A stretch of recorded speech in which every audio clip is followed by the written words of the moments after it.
এক তালাক রিয়ামণি, দুই তালাক রিয়ামণি, তিন তালাক রিয়ামণি। রিয়ামণিকে মৌখিকভাবে তালাক দেওয়ার পর দুধ দিয়ে গোসল করেছেন হিরো আলম। এমন একটা ভিডিও সামাজিক যোগাযোগের মাধ্যমে ছড়িয়ে পড়েছে।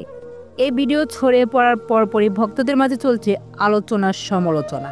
জসিমউদ্দিন নামের একজন কমেন্টে লিখেছেন, দুধ হলো পবিত্র জিনিস, এতগুলো দুধ অপচয় করা মোটেও কাম্য নয়, বরং ইহাতে মূর্খের পরিচয় দেওয়া হলো।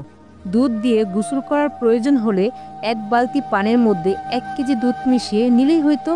তাহলে দুধ দিয়ে গোসল করার শখ হিরো আলমের পূর্ণ হয়ে যেত।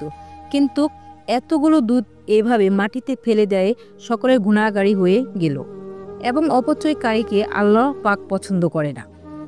অন্য একজন লিখেছেন, বেটা কিতা কইতাম, বেটেন্তের দুধ দিয়া গোসল না কইরা তাহার মুখ দিয়া গোসল করলে বালা হইতো। সুপ্রিয় দর্শক, হিরো আলমের এতগুলো দুধ নষ্ট করে গোসল করাকে নিয়ে আপনার কি মন্তব্য তা আমাদের কমেন্ট বক্সে জানিয়ে দিন। ধন্যবাদ।